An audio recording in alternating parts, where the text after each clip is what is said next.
Bismillahirrahmanirrahim. Assalamualaikum warahmatullahi wabarakatuh. Alhamdulillahilladzi arsala rasulahu bil huda wa dinil haq liyuzhirahu ala dini kulli walau kafa billahi syahida. Asyhadu an la ilaha illallah wa asyhadu anna Muhammadan abduhu wa rasuluh alladzi la nabiyya ba'da. Rabbi israh li sadri wa yassir li amri wahlul 'uqdatam min lisani yafqahu qawli. Pertama-tama marilah kita panjatkan puji syukur kehadirat Allah Subhanahu wa taala karena atas berkat dan rahmat-Nya lah sehingga kita masih dapat menjalankan diskusi kita atau mata kuliah kita, pembelajaran kita pada kesempatan ini walaupun secara online. Yang kedua, sholawat serta salam tak lupa pula kita kirimkan kepada baginda Rasulullah SAW sebagai suri tauladan terbaik yang telah mengantarkan kita dari alam yang gelap gulita menuju alam yang terang benderang.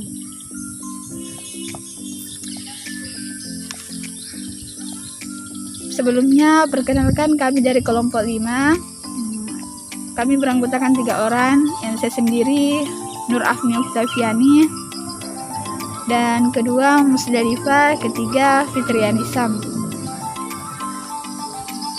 Pada kesempatan ini kami akan membahas materi yang berjudul Pemikiran Sayyid Ahmad Khan dalam Pembaharuan Umat Islam dalam mata kuliah Pemikiran Modern dalam Islam, yang kami hormati kepada dosen pembimbing kami Dr. Andes Muhammad Ilham Usman MPhil.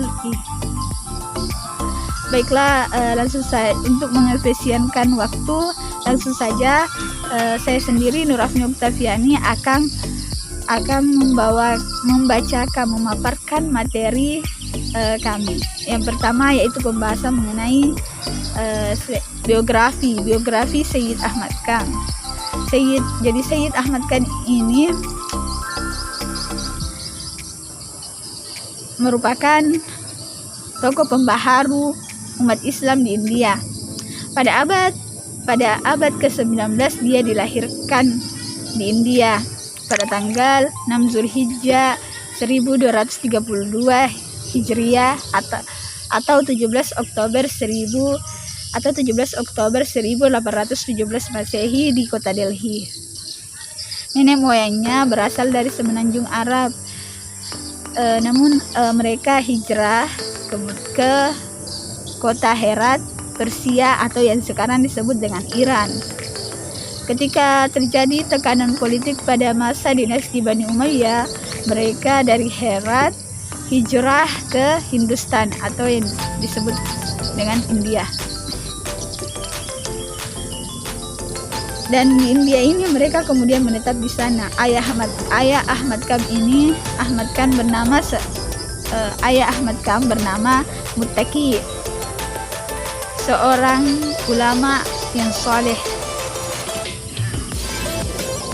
Ahmad Khan juga memiliki pertalian darah dengan Rasulullah SAW dengan cucu beliau dari keturunan Fatimah Az-Zahra dengan Ali bin Abi Thalib, sehingga inilah yang menyebabkan beliau diberi gelar Sayyid.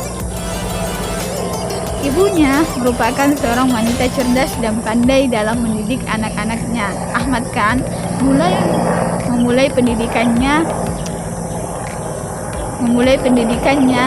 dalam pengetahuan agama secara tradisional. Selain itu, Ahmad Khan juga belajar bahasa Persia, bahasa Arab, matematika, mekanika, sejarah, dan pengetahuan lainnya. Ketika pada tahun 1838 Masehi, ayah Ahmad Khan meninggal dunia. Pada saat itu Ahmad Khan mulai bekerja pada Serikat India Timur. Kemudian pindah bekerja menjadi hakim di Fatehpur pada tahun 1841 Masehi. Kemudian dipindahkan ke Bijnaur. Kemudian pada tahun 1846 Masehi ia kembali lagi ke Delhi. Selama masa 8 tahun di Delhi ini merupakan masa yang paling berharga dalam hidupnya, karena pada masa itu ia dapat kembali melanjutkan pelajarannya. Ketika terjadi pemberontakan antara umat Hindu dan umat Islam terhadap penguasa Inggris, Ahmad Khan berada di Bijonaur sebagai pegawai peradilan. Di Ahmad Khan ini kemudian membebaskan orang-orang Inggris yang teraniaya di Bijonaur. Karena jasa-jasanya ini, pemerintah Inggris akhirnya menganugerahkan gelar Sir kepada Ahmad Khan dan memberikan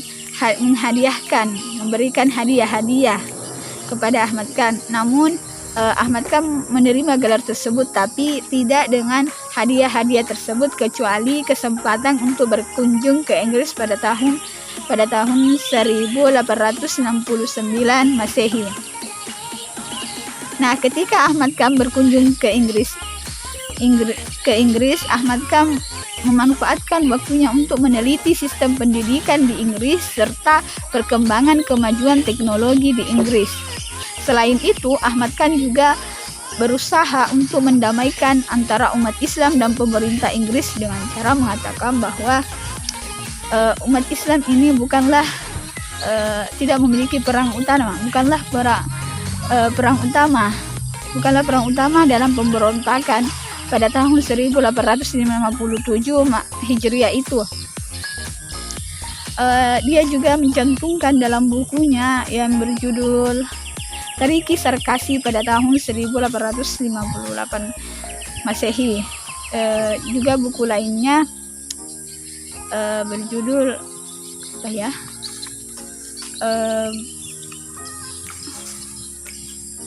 Bhagwati India pada tahun 1858 Masehi.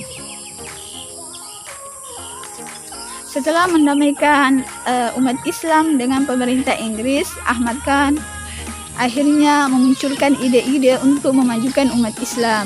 Ahmad Khan berpandangan bahwa umat Islam ini terbelakang, bodoh, miskin karena tidak memiliki pengetahuan seperti pengetahuan yang dimiliki oleh negara-negara Eropa lainnya. Ahmad Khan berpandangan bahwa kemajuan teknologi, perkembangan teknologi modern merupakan hasil pendayagunaan akal secara maksimal. Sejalan dengan itu, Al-Quran juga mendorong untuk menggunakan akal dalam bidang-bidang yang sangat luas, walaupun akal ini terbatas. Setelah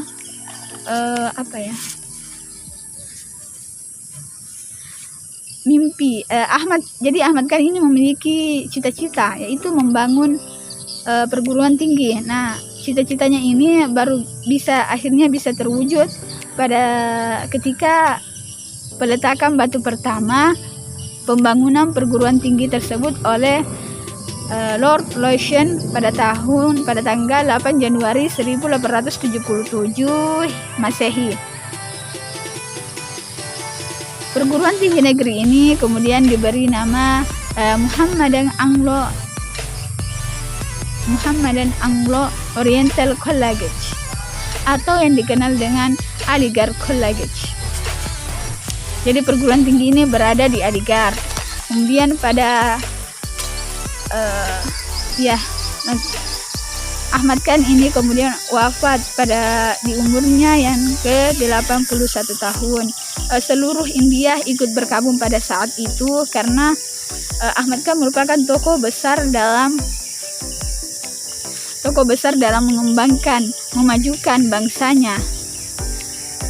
Walaupun Ahmad Khan saat ini sudah meninggal, tapi gagasan-gagasannya sampai sekarang masih diulas oleh akademisi dan para ilmuwan.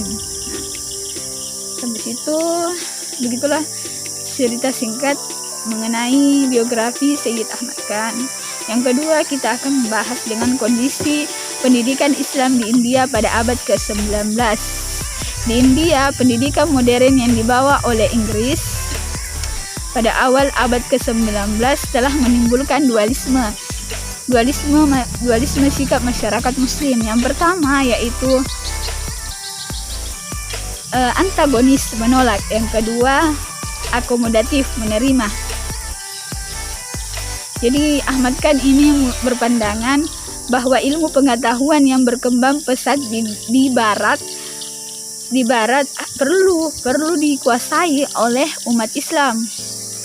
Namun sebab pengetahuan, karena hanya dengan ilmu pengetahuanlah yang akan mampu menghidupkan kembali orientasi keduniaan umat Islam yang hilang sejak abad pertengahan. Untuk menguasai pengetahuan dari barat, tiada lain jalan yang ditempuh adalah dengan mengakomodasi pikiran-pikiran modern, termasuk pendidikan yang dibawa oleh Inggris. Begitulah pandangan kondisi pendidikan Islam di India pada abad ke-19 oleh Sayyid Ahmad Khan. Ya, cukup sekian, hanya itu yang pembahasan yang saya sampaikan. Selanjutnya akan dilanjutkan oleh saudari kita Musdalifah. Kepadanya silahkan. Pokok-pokok pikiran Sayyid Ahmad Khan. Sayyid Ahmad Khan memiliki ide cemerlang dalam membangkitkan umat Islam India dari keterpurukan. Di antara ide-ide cemerlang tersebut terdapat 5 poin yang ada pada makalah kami. Poin yang pertama adalah, menurut Sayyid Ahmad Khan, peningkatan kedudukan umat Islam India dapat diwujudkan dengan bekerja sama dengan Inggris. Inggris merupakan penguasa terkuat di India pada saat itu, dan menentang kekuasaan itu tidak membawa kebaikan apapun bagi umat Islam di India. Di samping itu, umat Islam harus mampu menguasai ilmu pengetahuan dan teknologi modern. Jalan yang dapat ditempuh adalah dengan memperbaiki dan memperkuat hubungan baik antara umat Islam India dengan pihak Inggris. Poin yang kedua, Sayyid Ahmad Khan melihat bahwa umat Islam India mundur dikarenakan mereka tidak mengikuti perkembangan zaman. Peradaban Islam klasik telah hilang dan telah timbul peradaban baru di barat.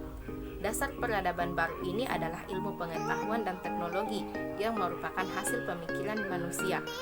Oleh karena itu, akal mendapat penghargaan tertinggi bagi Sayyid Ahmad Khan. Poin yang ketiga adalah Sayyid Ahmad Khan menolak paham taklid, bahkan tidak segan-segan menyerang paham ini. Sumber ajaran Islam menurut pendapatnya hanyalah Al-Quran dan hadis. Itupun hadis tidak semua ia terima karena ada hadis-hadis buatan. Hadis yang dapat ia terima hanyalah hadis yang telah diteliti terlebih dahulu mengenai keasliannya. Poin yang keempat adalah Sayyid Ahmad Khan menurutnya dasar bagi sistem perkawinan di dalam Islam adalah sistem monogami dan bukan sistem poligami. Sistem poligami tidak dianjurkan tetapi dibolehkan dalam kasus-kasus tertentu. Begitupun dengan hukum potong tangan. Hukum potong tangan menurutnya adalah bukan hukum yang wajib dilaksanakan, melainkan hukum maksimal yang dijatuhkan kepada pencuri dalam keadaan tertentu. Di samping hukum potong tangan, terdapat hukum penjara bagi pencuri. Dan poin yang kelima adalah, dalam ide politik, Sayyid Ahmad Khan berpendapat bahwa umat Islam adalah suatu umat yang tidak dapat membangun atau tidak dapat membentuk sebuah negara dengan umat Hindu. Oleh karena itu, umat Islam harus mampu membuat suatu negara tersendiri. Inilah pokok-pokok pikiran dari seorang Sayyid Ahmad Khan mengenai pembaharuan dalam dunia Islam. Dan kita masuk ke bagian D mengenai usaha-usaha yang dicapai oleh Sayyid Ahmad Khan telah tersebutkan di atas, di mana umat Islam India mengalami kemunduran dan akan mencapai kemajuan dengan bantuan teknologi modern barat, di mana agar mencapai mental yang lebih baik dikarenakan mereka tidak percaya akan kekuatan akal, kebebasan manusia dan adanya hukum alam. Perubahan mental tersebut dilakukan melalui usaha Sayyid Ahmad Khan, di mana dalam bentuk tulisan-tulisan dalam bentuk buku dan artikel-artikel dalam bentuk majalah seperti Tahzib al-Akhlaq. Usaha dalam bidang pendidikan juga tidak terlupakan, di mana beliau mendirikan lembaga pendidikan pertama, yaitu Sekolah Inggris pada tahun 1861 di Hyderabad. Kemudian sebagai lembaga penunjang, beliau mendirikan The Scientific Society atau Translation Society, yaitu lembaga penerjemah ilmu pengetahuan modern dalam bentuk bahasa Urdu.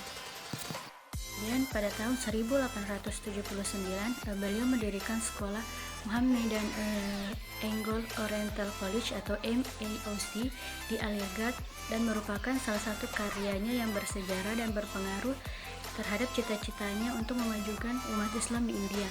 Sekolah tersebut bukan hanya untuk umat Islam tetapi untuk agama seperti agama Hindu, Parsi, dan Kristen.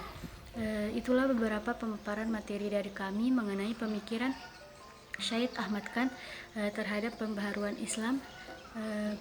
Kemudian bagi teman-teman yang ingin mengajukan pertanyaan kepada kelompok kami, silahkan menuliskan pertanyaannya pada kolom komentar. Kurang dan lebihnya mohon dimaafkan. Wabillahi taufiq wal hidayah. Wassalamualaikum warahmatullahi wabarakatuh.